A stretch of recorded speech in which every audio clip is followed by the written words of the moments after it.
Hi, this is Rajesh Sharma.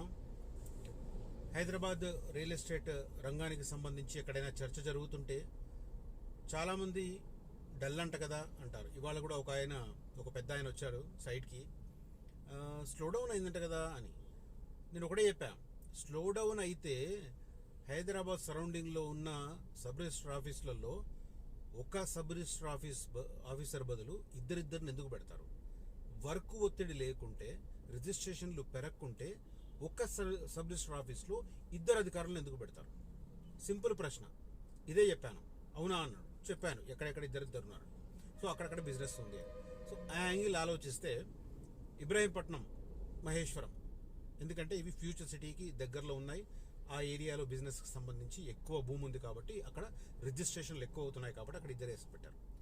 ఇంకా ఎక్కడైనా పెట్టారా అంటే నార్త్ హైదరాబాద్లో కొన్ని చోట్ల ఇద్దరిద్దరు పెట్టారు. ఎందుకంటే వెరీ లేటెస్ట్, అంటే ఒక 2-3 నెలల నుంచి అటువైపు బిజినెస్ పెరుగుతుంది అన్న అంచనాలు వచ్చాయి.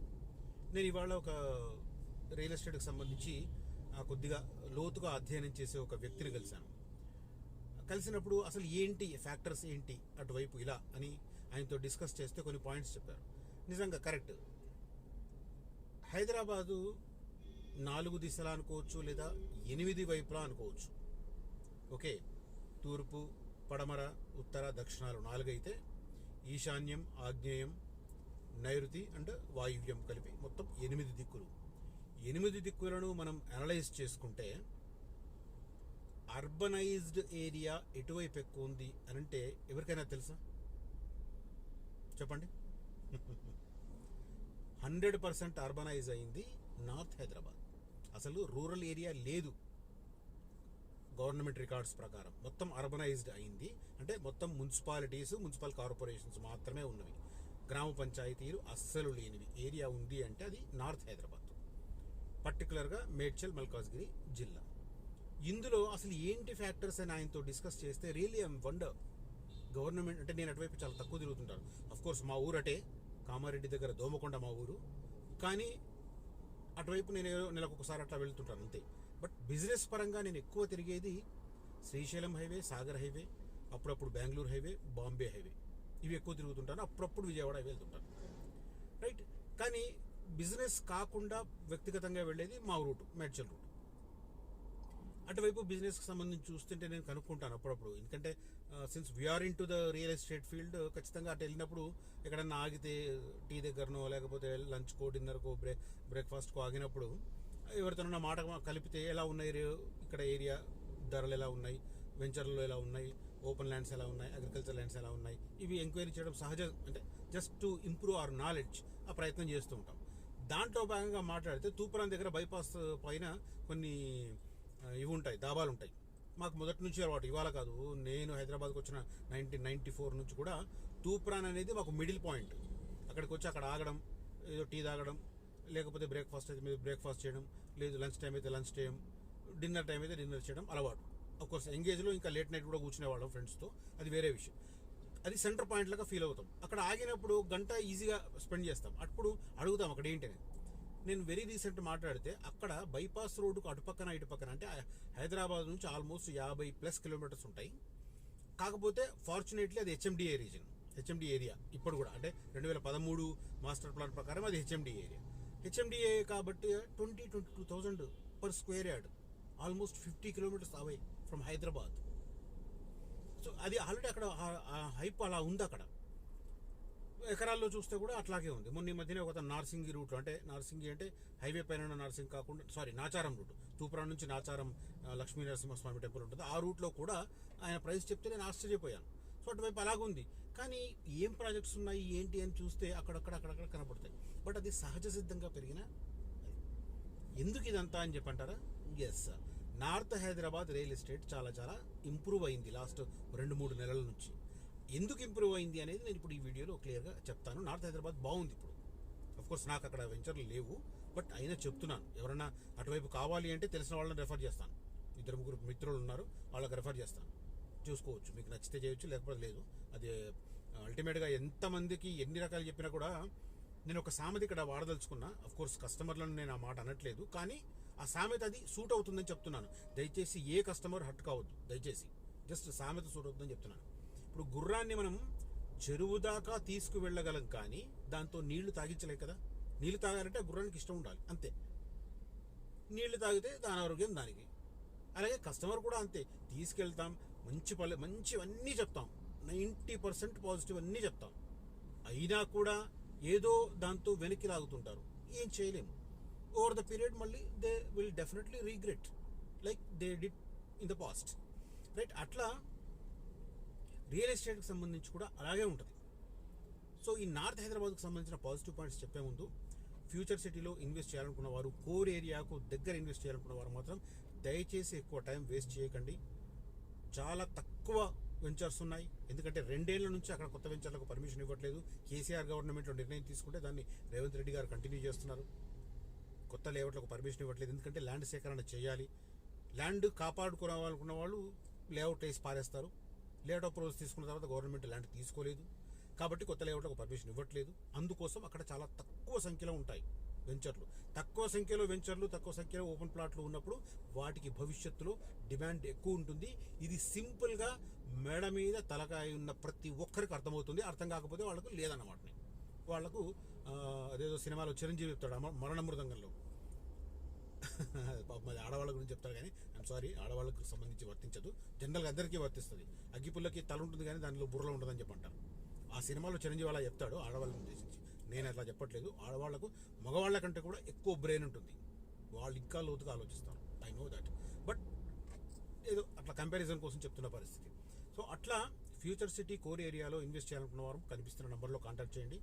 అదే సందర్భంలో రియల్ ఎస్టేట్ అనేది మీ మంచి లక్ష్యాలను, మీ ఉన్నతమైన లక్ష్యాలను నెరవేర్చుకోవడానికి కావాల్సిన డబ్బు సంపాదించుకోవడానికి ఒక మంచి మార్గం. ఎవరికి అన్యాయం చేయకుండా వాళ్లకు బెనిఫిట్ చేస్తూ. ఇప్పుడు జనరల్ ఒక సింపుల్ లాజిక్ చెప్తాను. ఎవరికైనా బలవంతం మీద వాళ్ళకు ఒక ప్లాట్ ఇప్పిస్తాం. వాళ్ళు ఏదో మన కోసం కొంటున్నట్టుగా కొంతమంది నటిస్తారు. మన కోసం కాదు. రేపు పొద్దున దాని వాల్యూ 2 3 10 అయితే దాంట్లోంచి ₹1 మనకి ఇస్తారా? ఇవ్వరు కదా, ఖచ్చితంగా ఇవ్వరు. ఎంజాయ్ చేస్తారు. కాకపోతే కొంతమందికి కృతజ్ఞత ఉన్న వాళ్ళు పలానా రాజేశ్వరం ఇప్పించాడు, మాకు బెనిఫిట్ అయింది అని చెప్పుకుంటారు. కొంతమంది ఆ కృతజ్ఞత లేని వాళ్ళు అది కూడా చేయరు. మాకు వచ్చేది ఏమీ లేదు కాబట్టి మ్యాక్సిమం చెప్పే ప్రయత్నం చేస్తాం, అంతే. ఇప్పుడు గుర్రాన్ని చాలా కష్టపడి నీటి దగ్గరకు తీసుకెళ్తాం, చెరువు దగ్గరికి. బలవంతంగా దానికి ఇష్టమైతే నీళ్ళు తాగుతుంది, లేకపోతే లేదు. That is the matter, right? అది పక్కన పెడితే ఈ పర్టికులర్గా నార్త్ హైదరాబాద్కి సంబంధించి లేటెస్ట్ డెవలప్మెంట్స్ ఏంటి అంటే, మొత్తం పల్లె నుంచి పట్టణంగా మారింది. నేను ఇందాక చెప్పిన ఫస్ట్ పాయింట్ ఉంది చూడండి. పూర్తిగా అర్బనైజ్డ్ అయిన హైదరాబాద్ పొరుగున్న area only North Hyderabad. North Hyderabad అంటే Medchal route, national highway 44 and state highway Rajiv Rahadari Karimnagar. ఈ ఏరియా మొత్తం అర్బనైజ్డ్ అయింది. అంటే నో గ్రామ పంచాయతీలు, అన్నీ అయితే మున్సిపాలిటీలు లేదా మున్సిపల్ కార్పొరేషన్స్, పురపాలక సంఘాలు లేదా నగరపాలక సంస్థలు, రైట్? ఇట్లా ఉత్తర హైదరాబాద్లోని గ్రామాలన్నీ మున్సిపాలిటీలలో విలీనమయ్యాయి. దీంతో ఇన్నాళ్ళు పల్లె ప్రాంతంగా ముద్రపడిన ఉత్తర హైదరాబాద్ ఇప్పుడు నగరంగా మారింది. దీంతో రియల్ ఎస్టేట్ పెట్టుబడిదారులకు కొత్త ఆశలు చిగురించాయి. ఉత్తర హైదరాబాద్ను పరిశీలించినట్లయితే మేడ్చల్, కాళ్ళకల్ నుంచి తూప్రాన్ వరకు రియల్ ఎస్టేట్ రంగం వేగంగా విస్తరిస్తుంది. హైదరాబాద్కు ఇప్పుడు ఉత్తర హైదరాబాద్ సవాల్గా మారింది. ఈ ఏరియాలో రహదారుల విస్తరణతో పాటు ఫ్లైఓవర్స్ వస్తున్నాయి. ఫ్లైఓవర్స్ ఏంటి? ప్యారడైజ్ దగ్గర నుంచి డైరీ ఫామ్ వరకు 5.5 కిలోమీటర్ల ఫ్లైఓవర్ ఒకటి. ఆ తర్వాత డైరీ ఫామ్ తర్వాత నుంచి మొదలైన ఇంకొక flyover Suchitra flyover, Suchitra circle దాటి రెండోది. ఆ తర్వాత పేట్ బషీరాబాద్ పోలీస్ స్టేషన్ దగ్గర 3వ ఫ్లైఓవర్. 4వ ఫ్లైఓవరు దూలపల్లి, బొల్లారం వెళ్లే రూట్లను క్రాస్ చేస్తూ కొంపల్లి దగ్గర. ఈ 4వ ఫ్లైఓవర్ దిగగానే మనకు కొంపల్లి రైల్వే బ్రిడ్జ్ వస్తుంది. రైల్వే బ్రిడ్జ్ తర్వాత నుంచి కాళ్ళకల్ దాకా 6 లైన్స్ నేషనల్ హైవే అవుతుంది.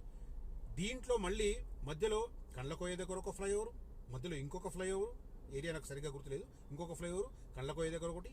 ఆ తర్వాత ఔటర్ రింగ్ రోడ్ దాటిన తర్వాత మొదలయ్యి అది పూర్తిగా మేడ్చల్ టౌన్ను దాటి అత్వెల్లి దగ్గర దిగే ఇంకొక ఫ్లైఓవర్. ఆ తర్వాత అత్వెల్లి దగ్గర ఇంకొక ఫ్లైఓవర్. ఇవి దాటి ముందుకెడితే డబిల్పుర తర్వాత కాళ్ళ తర్వాత డైరెక్ట్గా హైవే మీద నుంచి వెళ్ళిపోతాం. ఇంత దూరం వరకు ఈజీగా ట్రాన్స్పోర్ట్ చేసే రకంగా అక్కడ, అంటే ఆ రూట్లో దూరాన్ని పట్టించుకోకూడదు. ఎందుకంటే ఈ ఫ్లైఓవర్లు ఇవన్నీ లెక్క పెట్టుకుంటే గట్టిగా నువ్వు కాళ్ళ దగ్గర ల్యాండ్ తీసుకున్నా, లేదు ఇంకా దూరంలో తీసుకున్నా, మనోహరాబాద్ దగ్గర తీసుకున్నా కూడా బోయిన్పల్లికి జస్ట్ 20-30 మినిట్స్లో వచ్చే పరిస్థితి. ఇవన్నీ పూర్తయితాయి. ఇవన్నీ పూర్తి అవ్వడానికి 1-2 years పడుతుంది. ఎందుకంటే ఆల్మోస్ట్ అన్నీ కూడా పిల్లర్ వర్క్ అయిపోయింది. ఒక్క ఈ ప్యారడైజ్ నుంచి బోయిన్పల్లి డైరీ ఫామ్ వరకు వెళ్ళి తప్ప మిగతా అన్నీ పిల్లర్ వర్క్ అయిపోయింది. సో ఇది మెయిన్గా సానుకూలమైన అంశం. ఫస్ట్ ఏమో అన్ని మున్సిపల్ కార్పొరేషన్స్ ఏరియా అయ్యాయి. 2 ఫాస్ట్గా వెళ్ళడానికి ఈ ఫ్లైఓవర్లు రెడీ అవుతున్నాయి. తర్వాత ఓఆర్ఆర్ అండ్ ఎన్హెచ్ఐ అనుసంధానం లింక్ అన్నీ క్లియర్ అయినాయి. వీటన్ని కారణంతో పాటు కండ్లకోయ దగ్గర ఒక గేట్వే ఐటీ పార్క్ ఉంది. యాక్చువల్గా ఈ ఐటీ పార్కుని ఇక్కడ పేట బషీరాబాద్ దగ్గర జర్నలిస్టులకు కేటాయించిన స్థలంలో ఆ జర్నలిస్టుల నుంచి ల్యాండ్ గుంజుకొని అక్కడ పెట్టాలని చెప్పి గత ప్రభుత్వంలో కేటీఆర్ ట్రై చేశాడు. బట్ ఏదో కారణాల వల్ల బతికిపోయింది. అది అక్కడ నుంచి తీసుకుపోయి కండ్లకోయ దగ్గర పెట్టాడు. అఫ్ కోర్స్ ఇప్పుడు ఆ ల్యాండ్ జర్నలిస్టుల నుంచి సుప్రీంకోర్టు గుంజేసుకుంది అనుకోండి, అది వేరే విషయం, అది అంతా వేరే విషయం. సో గేట్వే ఐటీ పార్కు తర్వాత ఇక్కడే పార్క్ టెక్ కేంద్రంగా మారుతుంది.